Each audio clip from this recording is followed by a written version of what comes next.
She's not guilty of this charge. Thank you.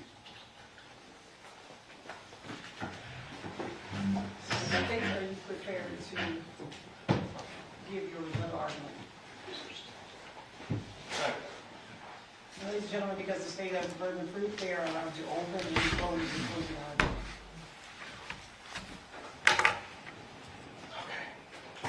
Let's talk about reality now. I want to commend my colleagues over here who represented Ms. Michaels first, because they've done an exceptional job, and Ms. Michaels is entitled to a fair trial like we talked about in jury selection. They've done a good job of coming through and poking as many holes as they can in the evidence, and I commend them on that. But make absolutely no mistake, that woman is guilty as sin. That family deserves justice. Those girls deserve justice. Do not take this lightly just because a real polished defense attorney gets up here and spins a yarn for you. Do not take this lightly. Those people deserve justice. If I were to tell you that a defendant confessed to a crime, described how she did it, everything she said matches the crime scene, except for the part where she minimizes or potentially blacks out the aftermath, you would say, well, that's pretty damn obvious. And some of you were probably sitting there when we played that confession the other day, yesterday maybe it was, or the day before, and go, why didn't you guys play this 2 weeks ago? We could have kind of sped this process up. Maybe you're thinking that. Because we have to show you that the cops did their job and she is overwhelmingly guilty. We wouldn't be doing justice to that family right there if we just played that confession and walked. And we didn't. We put 2 weeks worth of evidence up here to show you Deviere sure didn't do it, and she did.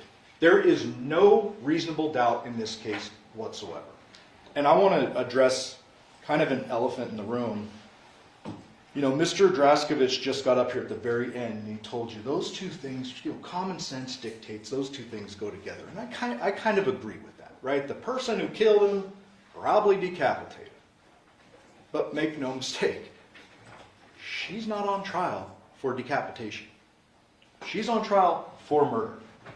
She told you she did the murder. Now, she minimized it. She told the detectives that she hit him over the head and he was still breathing. Of course she did. But she admitted to the act that caused his death. Are we really, as reasonable men and women, going to believe this was a fatty liver or a marijuana overdose? Are you kidding me? That guy was murdered. And then his head was chopped off. And here's the elephant in the room. I don't care if you for some reason believe Deviere somehow snuck out of his home like a ninja, crossed town, and cleaned up the job. I don't care. She's not charged with decapitation. Look at the pleading document. She's charged with killing John. That is it. That is your job. Did she kill him or not? And the answer is absolutely yes. I need to show you a couple instructions because they're important. Bear with me. I know you're probably tired because we all are. But this is too important to just gloss over. This is the beyond reasonable doubt instruction. Mr. Draskovic addressed it. I want to tie this into another instruction. Doubt to be reasonable must be actual, not mere possibility or speculation. Instruction 31, direct versus circumstantial evidence. The top part is really important. I'm going to address that in a minute, but this one down here that's underlined is also important. You must not speculate to be true any insinuations suggested by a question asked the witness. So a question is not evidence and may be considered only as it supplies meaning to the answers. So everything Mr. Draskovic said through the course of this trial was a question, right? It was a question. That ain't evidence. So you tell me what piece of evidence, what single piece of evidence suggests Deviere did this? Not one. Not a one. And when you start accusing an innocent guy of murder, Deviere, you got to think about this for a second. That young man was taken advantage of. And like Miss Griffith said, it's not like he wasn't enjoying it and liking it and into it. No doubt. Mr. Draskovic in his opening statements suggested that Miss Michaels has a history in the adult film industry. Did you ever hear me ask that? No. Did you ever hear me or her mention that? No. Because Mr. Draskovich is right. She's not on trial for having a past. Doesn't matter. The only reason that does matter is because it dictates that relationship with Deviere a little bit. It colors it. She is an experienced woman, much older than Deviere. He's a young knucklehead, and I would submit to you that when you heard from him, no disrespect, but that guy's not a criminal mastermind. He's not somebody who snuck out the back of the house, evaded all cameras, left his phone behind because he was thinking ahead to what he was going to do, somehow made it all the way across town, even though he didn't have his phone to contact anyone. There's no Uber notifications or pickups or anything suggested. There's no calls, no text, nothing after 11 o'clock. So who did he contact and when? There's no evidence that Deviere was involved in this. None. There's actually evidence to clearly refute it. You heard those voicemails, and we can agree those little girls they're precious, they're adorable. Those voicemails eliminate this alternative suspect, which I will refer to as a scapegoat, because that's what's happening to him. He's being scapegoated, and it's not right. Those little girls said on those voicemails what Deviere was doing. He was knocked out, probably passed out, if we're being honest. And you didn't hear any other voicemails afterwards. You saw more calls from the landline. If Deviere had got up and snuck out, because we know the one little girl is awake and panicking and like scared, and where's mommy? She should have been home a long time ago. Where's mommy? Wouldn't there be another voicemail where they're calling going, Deviere left us? Like, really, Mom, where are you? Of course there would. Of course there would be. And there isn't. That's because Deviere was home. And you know that because he texted and he said, I'm going to sleep. He's no criminal mastermind. His phone is at home. There's no evidence his vehicle's left. There's zero evidence that Deviere is involved in any way. Zero. And so Mr. Draskovich brought up a good point with the instruction that Miss Michaels is the only one on trial. That's instruction number 36. I want you to think about this for a second before you let a guilty person walk. Okay? Think about this. Imagine if I were to stand in front of a bunch of jurors and try to prove Deviere's guilt. Imagine that. That's not what we're doing here. That's not what this is about. But imagine that for a second. Can you think of a single piece of evidence I could, with a straight face, present to a jury and say Deviere did this? A single piece? Other than speculation and really good questions by a really polished defense attorney? There is not a piece of evidence. I would be laughed out of the courtroom if I tried to prosecute Deviere for this homicide. Because he didn't do it. He had no reason to do it. Go look at the text messages between him and his dad. We included a bunch of them. Did he worship the guy? No. Did he hate him? Who cares? He didn't kill him. There's no evidence to suggest it. He says throughout the text messages to his dad, hey, what's up? You'll see it. There's like years of it. There's 2 years of it. And then those texts that Mr. Draskovich just showed you with the devil shit, I would submit that's a reasonable thing when you learn that your son is having sex with your ex or is married to her. That's reasonable. But then, they left out a text that's right after that where dad is reaching out to Deviere like months later saying, hey, this wasn't some big, rift, homicidal relationship between dad and son. Now, when you're thinking about motive like that, you've got to think about this defendant. She told you in that interview with Detective Lina and Christopher why she did it. She said it clear as day. I didn't think he was really going to move in. The walls were closing in on her. and she made a real horrible decision. A real bad decision.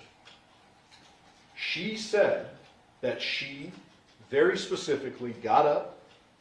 He was down on the bed getting a massage. Got up because she was a little pissed off, I think were her words. Maybe don't quote me on that. Something like that. Walked across the room, grabbed this heavy blunt object, bashed him over the head, and he went limp. That's a confession to homicide. Okay. On top of that, she told a DFS worker, when you're thinking about motive, in the context of losing her children and homicide, specifically, which she brought up, she said she had to do it. She had to do it because that's how she felt. And I'm going to answer, or try to answer, a couple of unanswered questions for you. We all get this evidence before trial. You know, we're all obviously somewhat prepared. I'm not like tooting our horns, but we're prepared. We know the evidence when we come into this case. There were clearly going to be unanswered questions in this case, right? There's a missing head. There's a missing murder weapon. There's missing implements. No doubt. But think big picture, forest from the trees. Think about reality, right? Criminals ditch murder weapons all the time. Criminals try to cover up what they've done all the time. Just because she ditched the head and therefore the doctors can't confidently say what injury did it, does that mean she gets a reward? Like, does she get to benefit from the actions she took to cover up? Of course not. Does that mean we can't convict her of murder? Of course not. And that is why I asked Dr. Sims those questions earlier. I didn't challenge his credentials. Like, I've dealt with him on cases before, as you probably noticed, and he's a smart enough guy. He's very educated. But he's not disputing that a blunt blow could kill a man, right? He is saying exactly what Dr. Yagi said, the decapitation is post-mortem. And you know what he didn't say, which should be very notable for you? That there were other bleeding injuries on the body, including the hand, right? Because there weren't. He didn't say that because there weren't any bleeding injuries to the body except for up here. And that's how we know she did it. That droplet of blood, you can go back and forth about the DNA analyst not confirming it's blood. Well, DNA analysts actually look at DNA profiles. And DNA is in every single cell of your body, including your blood. And so, no, a DNA analyst is not going to come in here and say, John's blood was on the phone. She's going to say, John's DNA was on the phone because she's a DNA analyst. That's what that is. John's droplet of blood being on that phone convicts the defendant even without her confession. Set those, two confessions actually, because she told the DFS worker she had to do it. But set those aside for a minute. There are no bleeding injuries on his body, except for up here. The phone left at 2:04 with a droplet of blood on it. That means the murder happened before 2:04. It had to. Nothing else would make sense. Nothing else would make sense. She, the defendant, traveled with that phone. Okay. So then you got this other big glaring unanswered question. How could someone be capable of doing that? That question, I can't answer for you. Okay? This is reality. It happened. I would submit to you that there is a chance that what she said about that hour and 4 minutes is true. Maybe our psychology major could talk about this. But I would submit to you that she may have been genuinely telling those detectives the truth, that she didn't remember chopping John's head off. Because this is beyond anyone's wildest dreams. Violent beyond all imagination. And there is a good chance she blocked it out. That doesn't mean that she walks out the door. because she says she can't remember. It convicts her. There is no way she didn't do this. The evidence is absolutely overwhelming. And I need to address a few points because I just can't leave them unsaid, so please bear with me.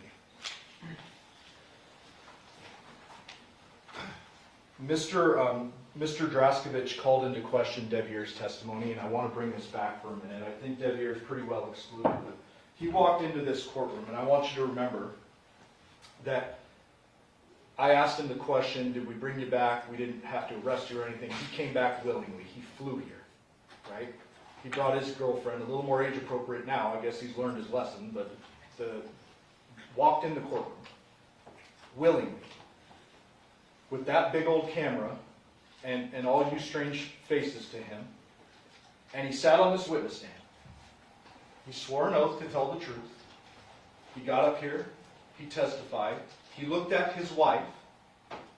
He looked at all of you. He looked at me. He looked at the marshal with the gun and the badge. And he testified to the best of his ability. Now, I am not and will not endorse his character. I don't know the guy. I've met him a couple times because he's a witness. But you got to see him tell you the most intimate details of his life. And I asked him straight up for a reason, and I did this early in the trial because we just learned he's the defense. Put him up early, and I asked him, did you kill your dad? And he said no. Now, I know he's a stranger to you, and you can't just accept his word, but you've got to consider the circumstances and what it took for him to do that, to put himself in front of the world, and testify about all this. Willingly. He came back. We flew him back from California, and he came in here and he answered questions from a very skilled defense attorney for however long he was on the stand. Think back to that. Did that kid strike you as someone who snuck out of his home, plotted this big old thing, and killed his dad and then somehow covered it up? Or did he strike you as someone who got himself in a bad spot, his words, tried to fill some shoes he had no business filling, and made a series of mistakes in relationships? That his testimony from the stand has to be considered in context. And it's all corroborated. Now, I would submit to you that if he came up here and he said every word consistent, precise with everything he said over the last 2 years, then you might rightfully be a little suspicious. Like, oh, what is he studying for this? He had some inconsistencies. We don't shy away from that. He's not perfect. I asked him a question. I think the word I used was tumultuous, and he's like, what does that mean, sir? I don't know what that means. He's not a criminal mastermind. No disrespect to Deviere, but he's not a criminal mastermind. He's a scapegoat. Don't let that happen. Need to address our pleading document. Mr. Draskovic brought this up, so I just have to address it. So you heard in the beyond a reasonable doubt instruction, it says the state must prove every element of the offense beyond a reasonable doubt. This is a legal pleading in Nevada. We are permitted to use unknown means and manner of death and unknown deadly weapon. This goes back to what I was saying earlier and what Ms. Griffith said about the deadly weapon instruction, where it says the state is not required to recover the deadly weapon used and present it in trial. There's a reason for that, because like I said earlier, this happens all the time. We don't reward criminals who are smart enough to get rid of the weapon. In addition, we don't reward criminals who are smart enough to get rid of the head after they've crushed it. Okay. That's why we are legally permitted to do this. Unknown object, unknown cause. Only question is it murder?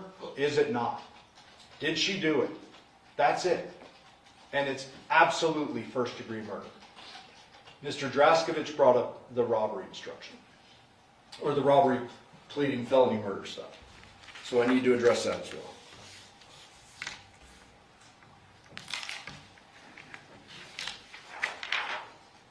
Instruction 18.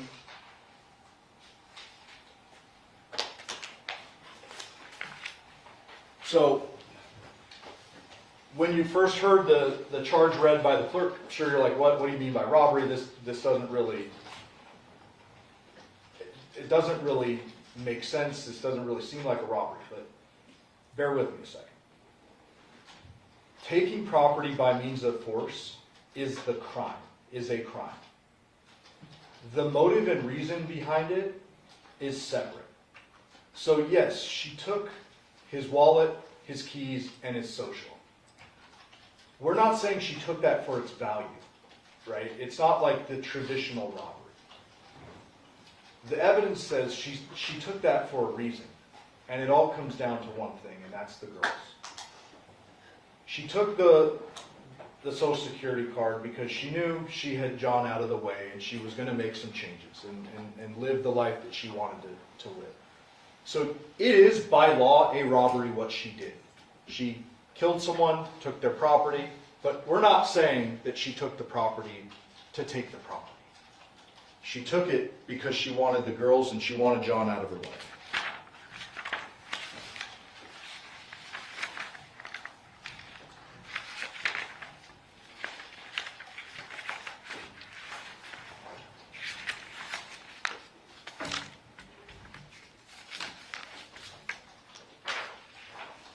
Instruction 29 is the motive instruction, or we call it the motive instruction.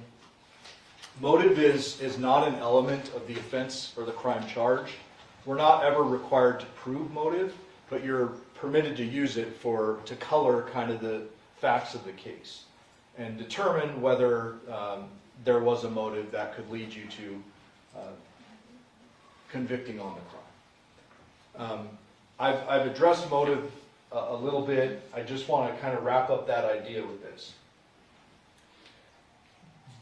John and Yoko and his side, they had a very different understanding of the moving situation than the defendant. Okay. She didn't want it to happen. Go look at the text, especially the ones that Miss Griffith showed in her closing. John is continually saying, I miss my girls, I want you girls back. We need to put this family back together for the sake of the girls. And go look at the defendant's responses. Those ones that Miss Griffith showed. One was, I'm glad you appreciate what we had or how it was back then. And then that last text she put up where John is saying we need to do this, we need to have them under the same roof. She doesn't respond. So go look at those when you're thinking about motive and tie it in with the last statement, the confession. There is no doubt that both sides have been aware of this potential for a move. What I would suggest to you the evidence says is that she didn't want John moving in, and John did. John wanted that. And it didn't become real until that night. And you know that because of the conversations with Deviere. He's still there. He's literally still living there. So if he was going to be moving out for John to move in, why isn't he moved out already? That's because no one expected John to try to make the move that night. And that's when the wall started closing in on her. She's thinking in her head, I want my girls back. I want my girls. That's it. This guy can't move into my house. That's not what I want. She wanted him out of the way. And she did what most reasonable people wouldn't do. She made the decision to take a blunt object and bash him in the head and kill him.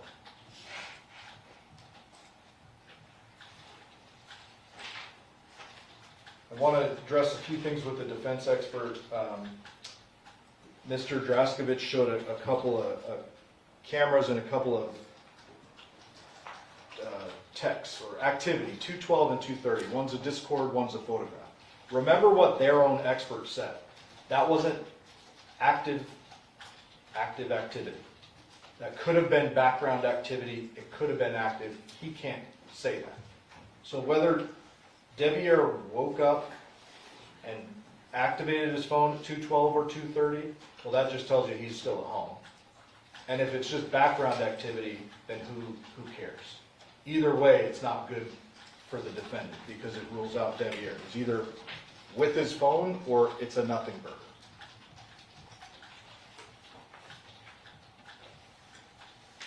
Mr. Draskovich talked about the boxer shorts being off, and I already mentioned this. The defendant may very well have blocked out what she did after she killed him.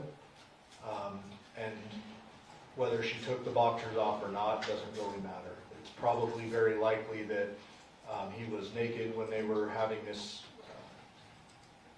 massage situation, but the boxers being on scene have no real import in this case. Mr. Draskovich talked about the CVS pickup, and I got to address that. So he said, and he showed you the video, there's no blood on the defendant in that drive-thru. Now, we all watched it together. I don't see any blood from here up from what you can see. But do not forget, that shirt was never recovered. Neither were the shoes. Now, I'm not arguing to you or suggesting that I know what the defendant was wearing when she decapitated him. She could have been naked. She could have put John's shirt on. She could have changed her clothes, a number of things. But what I am telling you is that white shirt, from here up, maybe no blood on it, but it's never recovered. So we don't know if there's actual blood on it. Mr. Draskovich asked you a question, and I need to provide an answer. He said, is that a woman picking up this medication for her girls that's just done this, has the wherewithal to have just done this and go pick up medication? Yes. Yeah. That's reality. You heard the voicemails. The little girl was saying, you were going to get my medication. I'm not saying that the defendant is a bad mother. I will not say that. That ain't right. She took her children's father away. That's a bad thing she did. But did she care about her girls? Obviously. She stopped to get medication? Obviously. That doesn't exonerate her in any possible way. And neither does the post-homicide messages she sent to the victim's phone in the early morning hours. There is two very real explanations for those messages. Number one, you already know the extremes she went to cover up what she did to his head. She took it. That's extreme. She poured chemicals. She took a bunch of stuff from the scene, probably a towel too that was on top of him when she did the chopping. It's not outside the realm of possibility that she sent a text and made it look like she thought he was alive. That's certainly not unreasonable. The other explanation, as I've intimated to and pretty much said directly, is that she doesn't remember the real bad stuff. And legitimately, in her mind, he was still alive after she hit him. Because from then on, she blocked it out. So take those text messages for what they are. They're either she's alibying herself or covering up, or she genuinely doesn't remember the wet work. That's what that is.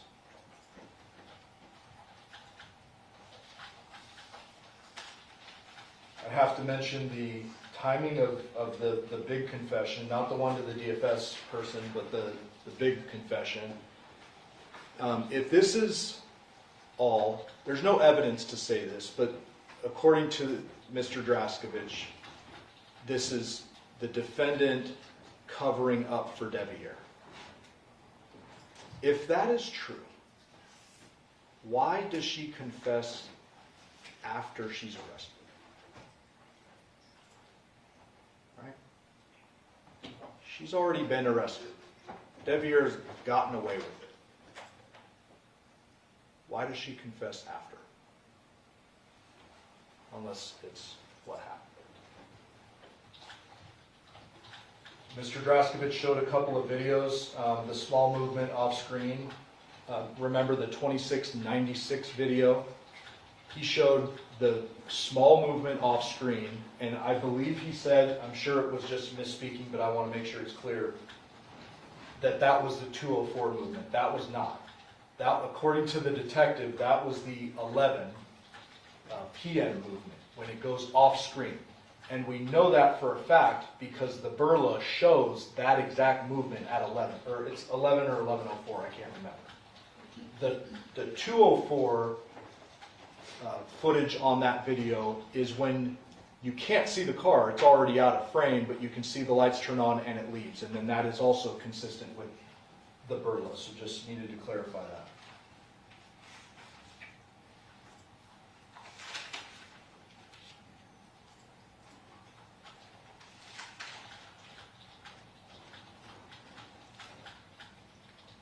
I want to briefly address the girls. So, you didn't hear from them in this trial. You can probably imagine why we wouldn't want to put them through anything more than what they've been through. I would just ask you to, that's my decision. I live with that decision to not call them. But I would submit to you that you heard everything you needed to hear from the girls in those voicemails. Deviere was home. Deviere was asleep. That's it.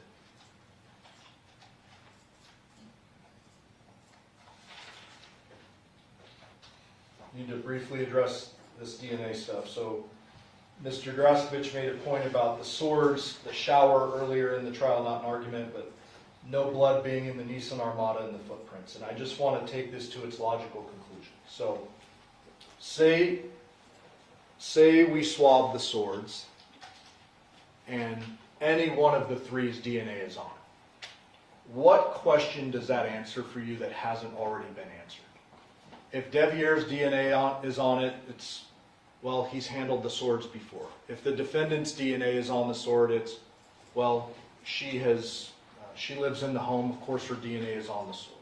If John's DNA is on the sword, it's, well, yeah, those are his swords and they were just moved from his house in the move, right? That doesn't answer an actual question in the case. DNA being in the shower. The defendant's been to the home many times. Have we found her DNA in the shower? What is that going to change for you? Absolutely nothing. No blood in the Nissan Armada. There is so much evidence of her covering up her acts at the crime scene. It should not be shocking to you that she could have wiped up some blood if there was any in the Nissan Armada. We know from the patterning at the scene, and you look at it for yourself, the blood on the ground, there is something she used to collect that head. There is a very straight, clear line on the border of that blood that suggests that something caught that head. And whatever that was, she took it with her. And when the defense says there's no stops along the way, we agree. But what they can't say, no one can say, is what she did when she got home. And you may remember that many times different witnesses talked about it being trash day. It is not very hard to walk over 2 homes or 3 homes and dump a bag or basket or whatever it is in a trash can. And, I got to address the investigation. Now, the detectives are all learning this stuff as the investigation goes along. They didn't have the burla and all that stuff when they go to Porcupine Rim on August 7th. Should they, because of they did know there was a head missing, should they have checked every trash can in the neighborhood? Yeah, probably. But they didn't. Okay. That doesn't mean that she didn't dump the head in the trash can. And that doesn't mean that this investigation gets the case thrown out or the defendant acquitted. These detectives actually did a pretty darn good job of follow-up investigation. When they suggest that she was the convenient shortest distance between 2 lines, I disagree with that. Because remember, they found all that stuff in her home on August 7th. All that stuff, highly suspicious, blood on the phone. Did they arrest her then? No. Could they have? Yep. They didn't. They went and did mountains of follow-up investigation. All of that confirmed the suspicions. And then she confesses after she's arrested.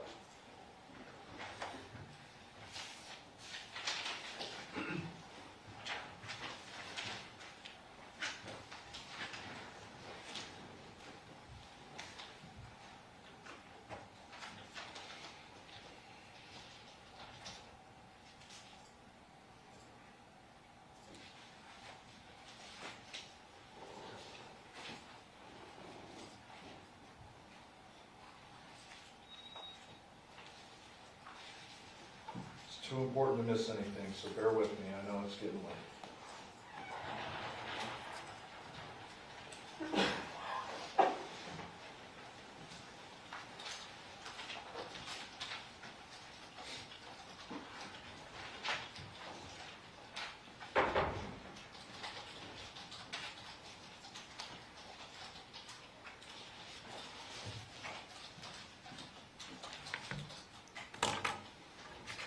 Almost.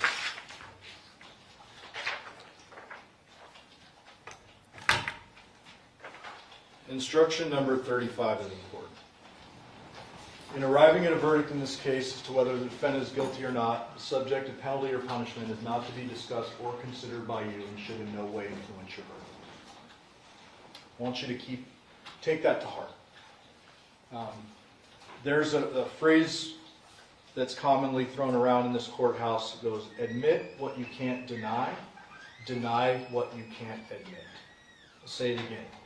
Admit what you can't deny, deny what you can't admit. I want you to think big picture, forest from the trees, just one more time. When there is a confession and DNA and mountains of phone evidence and video surveillance, what could the defense possibly be? She's covering up.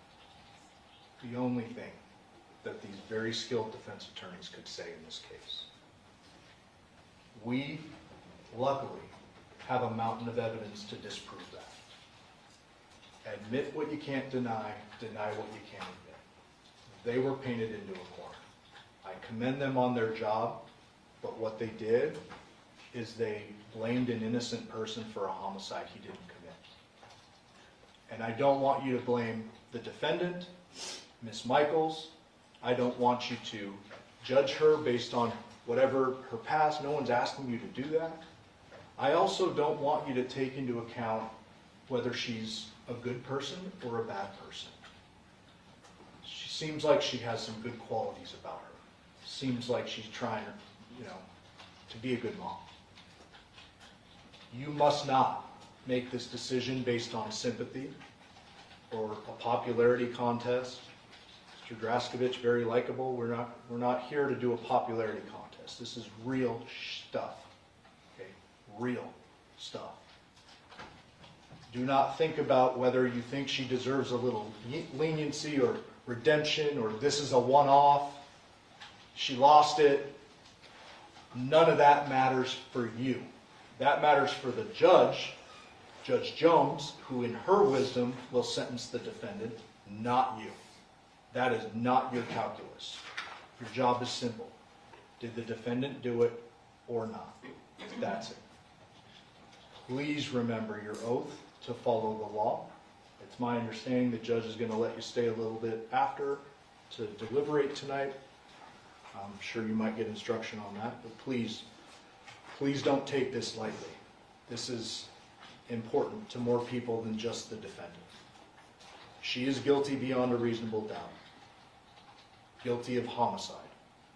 Thank you for your time and attention these 2 weeks. We really appreciate it. All right. I'm now going to ask the clerk to swear in the officers to take charge of the jury and the alternate jurors. You do solemnly swear that you will keep this jury together in some private and convenient place, that you will not permit any person to speak to them, nor speak to them yourself, unless it be by order of the court, except to ask them whether they have agreed upon a verdict, and that you will return them into court when they have so agreed, so help you God. Yes. All right, ladies and gentlemen of the jury, as you know, a criminal jury is composed of 12 members, and there are 14 of you who are here. That is because 2 of you will serve as our alternate jurors. This means you are not discharged from your service as a juror. Your service may still be needed if one of the other jurors is no longer able to participate in deliberations. In this case, our alternate jurors are juror number 13, Ms. Fitzpatrick.